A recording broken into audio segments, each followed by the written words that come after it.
All right. So we got that. All right. And I'm going to pull it up on my phone because I always go through the chat on my phone and make sure it comes up correctly.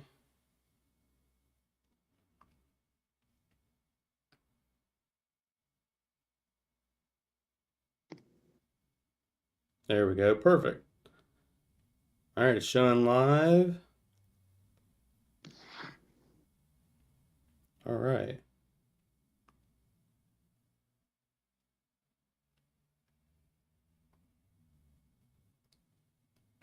All right, perfect. All right, so I'm just going to talk a little bit as people come to join in. So guys, we're going to be doing a live interview today with Exos. Going to be super excited. Real excited about this one. We got Gio and Kingsley. We're going to zoom out on me here after we get some people coming into the streams. I'm going to welcome everybody in. This is going to be real exciting, guys. So leave a comment down below. I want to make sure the audio looks good. Audio looks good. The audio sounds good. The visual looks good. Picture looks good. And we'll get started here in a couple minutes. Thanks, Terry. Thanks for having us. Absolutely. Like I said, I was really excited about this one, so. We're excited to be here. Thanks for having us. Absolutely. All right. All right. So let's see, we've only been going. Give another minute or so here, and we will get started. Hey, Susan, welcome to the stream. Thank you for watching us. Appreciate it. Terry, we got to get our Buy the Dip shirts for next time. I know. I got to like, I got the picture back here too. Yeah, man, I've been preaching that. You just got to buy and hold, man. That's the way to do it. So, got to buy the dip. All right. So we'll go ahead and get ready to get started here. You adjusted your camera pretty good actually. So I might not even. Let me just see how this other view looks. There we go. Got a nice shot of you guys. So I'm still down there in the bottom. So that's pretty good. All right, perfect. So I'm gonna let you guys go. All right, guys. So it's your boy Terry Stonkers. We got Exo stock here, man. We got Gio and Kingsley. It's gonna be super excited. This video is sponsored by them. So I'm gonna get in here and we're gonna go over some questions and let these gentlemen talk about their company. So super exciting. So my first question for you guys is, I want you to explain what Exos is and what you're building, and talk through the technology at a high level. Terry, well, thanks again for having us, first of all, and giving us this chance to tell a little bit more of our story with your audience. Exos Trucks is a manufacturer of medium and duty electric trucks, so they're fully electric. And our entire focus is on fleet customers.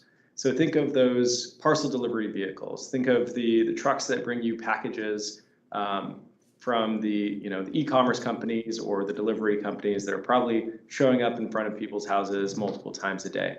It's any truck route that is doing 200 miles or less in a given day and return to the same home base at night. And that's really important because it means that we can help our fleet customers set up charging at their fleet yard rather than having to copy the old gas station model and try to put a charging station on every corner in the US. So that really narrows our focus to what we view as the most exciting part of the market. It's those medium and heavy duty last mile delivery vehicles that are ready to go electric from a technology perspective today. And they're big contributors to greenhouse gases proportionally as compared to smaller vehicles that just are less emitting than these larger vehicles that tend to be run by big diesel engines. So as a company, we focus on building the technology that makes it into the vehicle. As an example, we have our own skateboard electric platform that we design and develop. We build our own batteries from the cell level up. So we would buy a cell from a Panasonic or a Samsung or an LG Chem or a number of OEMs.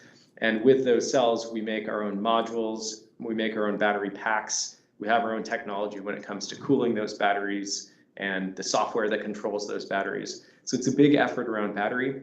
And then the third piece is on the software and controls of the vehicle. So from a technology development perspective, it's battery, it's the chassis platform, and it's the software. And then we actually sell our vehicles to end users, our fleets. And oftentimes those fleets are looking for help with things like charging and maintenance and service with those vehicles over time. So we think of ourselves as a lot more than just a hardware company or just a truck technology company. We're really a service provider to our big fleet customers. That is awesome. That is very amazing to hear. Like I said, this is just amazing, guys. I appreciate y'all being on the channel.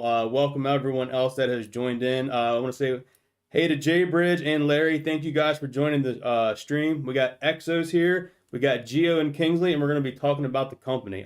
So my next question to you guys is, how big is the market opportunity?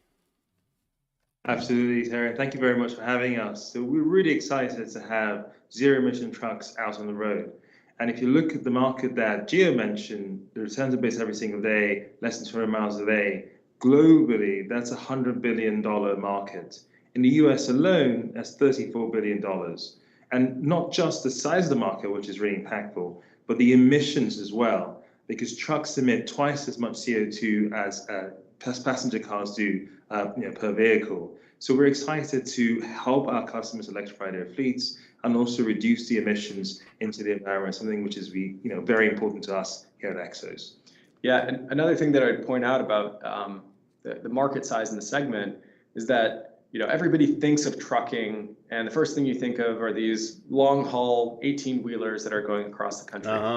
The reality is a ton of the goods movement in our country is really short haul. So parcel delivery folks are probably doing less than 100 miles a day, for example. A lot of the intercity routes are maybe 80 miles in a place like Los Angeles, down to 20 or 30 miles in a place like New York City and Manhattan, where there's a much larger density in the amount of trucks, so those trucks don't travel as far. So there's already a massive swath of the commercial vehicle market that's ready to go electric today. And so we are one of the only companies out there with a solution that's in production that we're delivering to customers and can actually help these large corporate fleets start to meet their sustainability goals and meet their carbon emission reduction targets early on. But it's not just a story or a pitch to the customers about CO2 emissions and reducing their carbon footprint. There's also a big financial incentive, a big economic incentive for these fleets to make that switch from diesel to electric.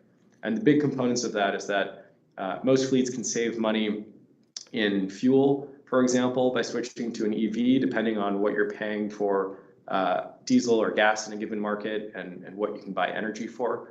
Another large piece is maintenance. A lot of these fleets are making the switch because they realize that there are just so many fewer moving parts in a truck like ours or an electric powertrain in general. So that'll add up to lower maintenance costs over time. Nice. That's awesome. So my next question I got for you guys, so who are some of your customers that my viewers would be familiar with? Yeah, absolutely. We work with multiple national fleet customers. Some of the names that you guys might have heard before are FedEx through their ground operators. So FedEx works with a network of contractors to help deliver packages that we're working with. Southern Glazers Wine and Spirits is a beverage distributor that viewers might be familiar with. And to take another example from an industry, or a different industry, I should say, is UniFirst. They're a large uniform services company. So at auto mechanic stores or places like that, they're picking up and dropping off uniforms all day long. And then another one, which after we tell you about it, you'll start to see it on the road all the time, is Loomis. It's yes, yeah. So they make those big armored trucks. And yes. One of the really exciting parts about the X platform, or our electric skateboard chassis, is that we can build one electric skateboard and put different body configurations on top of it, depending on a customer's use case. So for a FedEx operator, they'll get a parcel van body on top of our platform. Loomis, who carries cash, would get a bulletproof body on top of that same exact electric chassis platform. So it's really a strategy designed for modularity and versatility, where we can continue to build larger volumes of one basic platform that serves multiple different markets. That's really exciting to hear, because actually I have over 18 years in like the financial banking experience, and I know all about the armored cars. I did all the ordering and shipping to the armored cars, so it's really nice to know that those vehicles have the opportunity to go electric. So that is phenomenal to hear. Yeah, Terry, what's really cool about those trucks is they're solving a little bit of a different problem than some of our parcel delivery customers. Armored vehicles, because of some of the security concerns, they don't turn off the vehicle. So Correct. you'll notice a parcel truck like a FedEx van will pull up in front of your house, the driver will turn it off, deliver the package, come back, turn it on, drive maybe even if it's only 30 yards forward, turn it off again.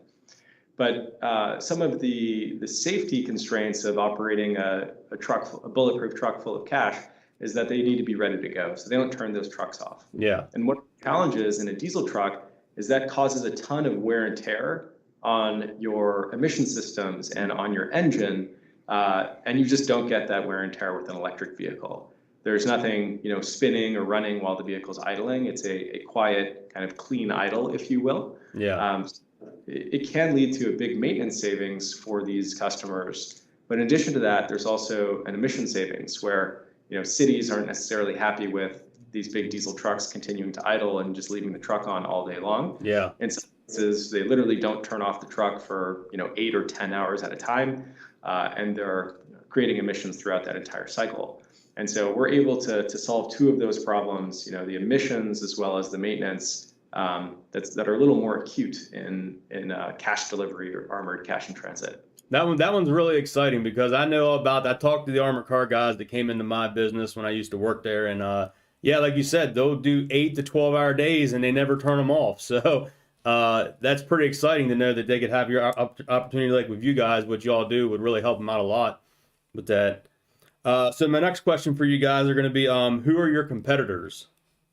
Yeah, look, absolutely. We are facing a huge and growing market. And for us at Exos, what we like to say is our number one competitor is the internal combustion engine.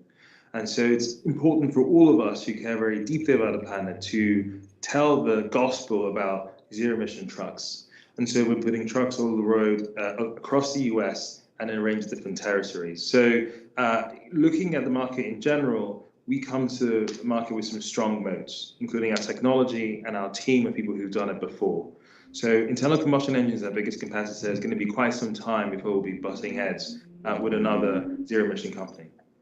All right, that's pretty cool. I mean, you wouldn't think that the combustible engines would be the number one, but it's more of the education of people to go electric versus what we currently have, and that's just going to take time for people to do that. Like for me in banking, it's like trying to get people to stop writing checks and go electronic and keeping a checkbook and all that. You just got to get those people up to date with what's going on. And the good news about electric vehicles are there's some serious incentives behind that shift. A lot of our customers are making that change because they know they can save money on fuel and maintenance, for example. So there's an economic incentive. Some customers have really strict and impressive zero emissions ambitions and plans where they might say by the year 2040 or the year 2050, we want to be 100% zero emissions in our operations, or at least in our fleet. And then a third piece is regulation.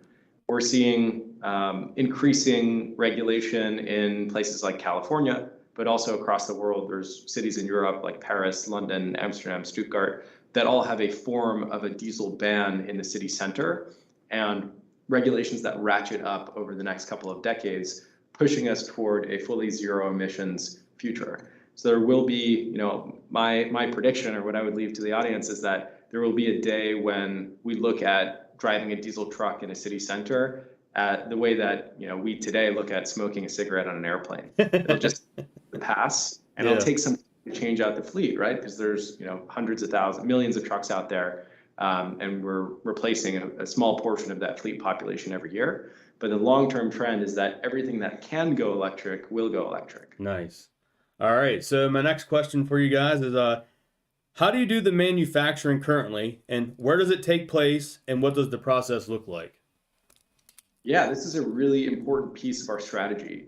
Knowing that we were a new company in the space and we were going from building 0 vehicles to building a lot of vehicles over time, we wanted to have a strategy that could grow with us. So rather than going out and buying a massive million-square-foot factory that we're only going to use 10% of in year 1 and then 12% of in year 2 and slowly fill it out over a decade, we wanted to have a system that could scale as we grow our customer orders and our customer deliveries.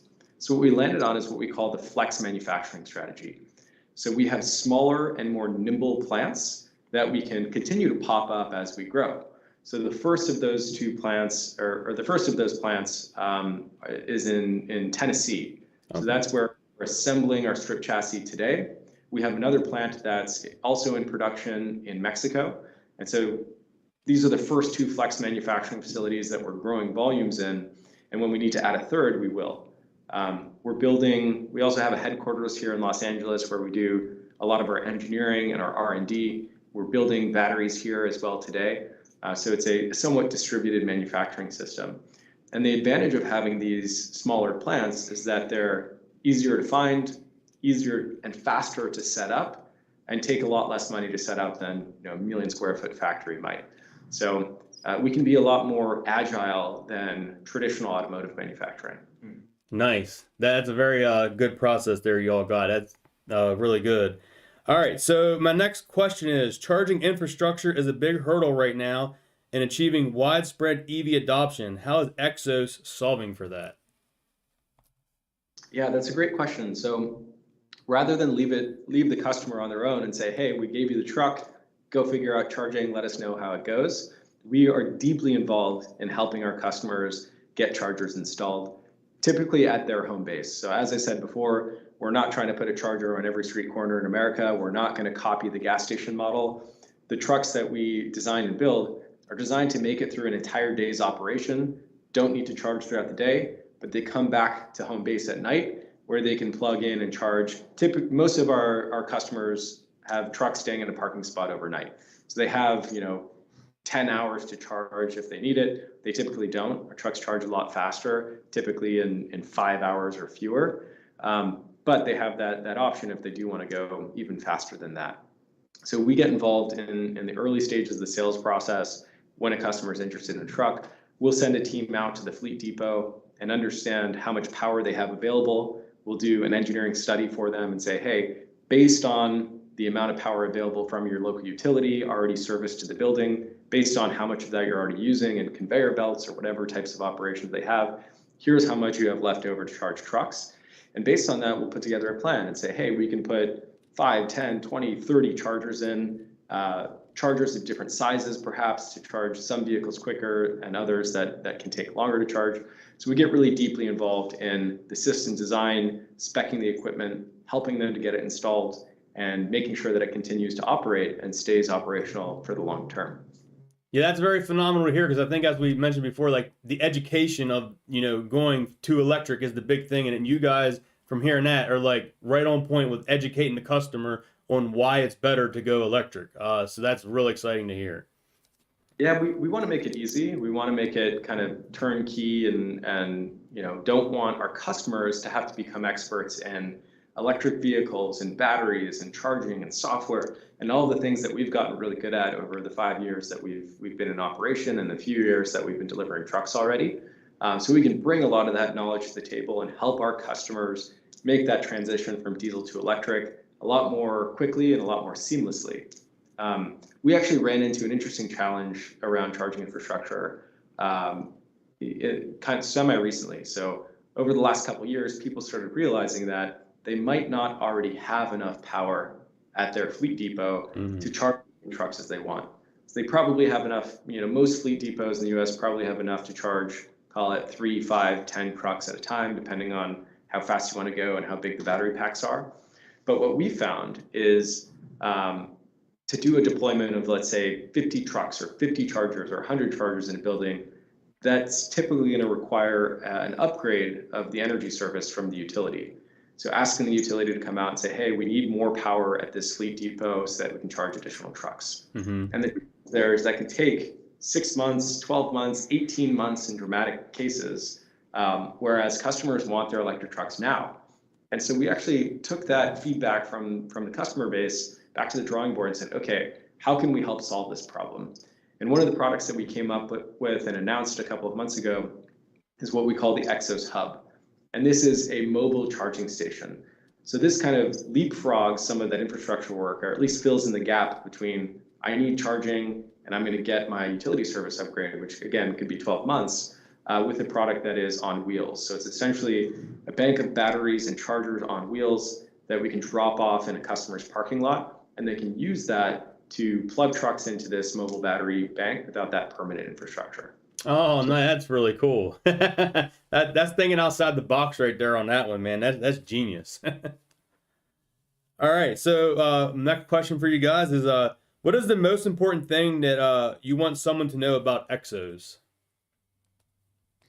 Yeah, I'd say it's our technology. We have strong battery technology in-house, all the controls, all the software around that we develop in-house. I'll also say is our platform, our chassis, which is made purely for the commercial use case. What you have is a lot of people take passenger car technology and apply it straight into commercial use case, and it's not the same. Most people, if they have a Tesla at home, they're driving it 1-2 hours a day. Our trucks need to run many hours a day, every single day. So our customers expect resilience, durability, and cost because that's an important thing for their assets. The other thing is our unique focus on what the customer really needs, because what's interesting about a truck is that the owner of the assets is often not the same as the user of the assets. And so what we try and do is we give the owner of the asset and the user of the assets data and information that they can use to drive change in behavior. And the great thing about an electric truck is that there's a lot of opportunities to collect great data and to maximize how we charge, how the truck is driven, the speed, the service times, and all of those things that we're putting together in our service offering. Yeah, I think one of the key messages that I would like to leave with is that electric trucks are here and now. A lot of people see them and say, okay, these larger vehicles will take another 5 or 10 years to electrify and get on the road. But we're delivering fully electric, medium-duty vehicles to our customers today, and heavy vehicles will be following those. And so we're in production, helping our customers meet their electrification goals here and now, and that's one of the things that we're most excited about. Yeah, that's awesome. You guys are already in production. I love, because like the EV thing is about the technology, and that you guys have that. That's really exciting, because there's a lot of the companies that come up, they're a shell. You guys are producing stuff. You got stuff on the road. So that's really exciting to know that. Yeah, and Kingsley and I, as much as we'd like to, can't take credit for all of that. We've built an awesome team. There's a ton of fantastic people at this company. You spoke about technology and how important that is to a business like ours. We agree completely. And the key for us is combining people that have had experience in traditional automotive and the commercial vehicle industry at some of the larger traditional OEMs with people from EV upstarts and places like Tesla. Who's our Chief Technology Officer. Rob is one of the world's leading experts in battery technology. He was really early, part of the original group at Tesla, even before Elon Musk got involved, and has had a ton of reps in terms of trying different battery designs, trying different ways of cooling batteries, a ton of powertrain experience in different types of vehicles, from passenger cars to buses to mopeds to even Hyperloop type technology. And so we benefit from the decades of experience in the team from experts like Rob, who make our technology better at the end of the day. All right. So that's all the questions I got for you guys. So unless you have anything else you want to add here before we get ready to end this out, it was a great interview with you guys. I'm sure we'll be touching base in the next week or so of some sort, and just keeping up to date with what you guys got going on. It's super exciting. I know I'm really excited about it, and I'll be keeping the viewers up to date on everything. Thank you so much, Jerry. This has been great. It was great to be on the show, and let us know what follow-up questions come up. We're pretty easy to find through our website, and my email, if anybody wants to email me with questions, is gio@exostrucks.com. All right, perfect. Yeah. So what I'll do is I'll come out with a video, or I'll put a questionnaire out. People can submit questions. I can submit those questions to you guys and come up with some answers, and we can get some people some answers on questions that they got. So. Great. Thank Nice you to so meet much, you. Terry. All right, guys. You all have a great evening. Thank You you. too. Bye. Bye.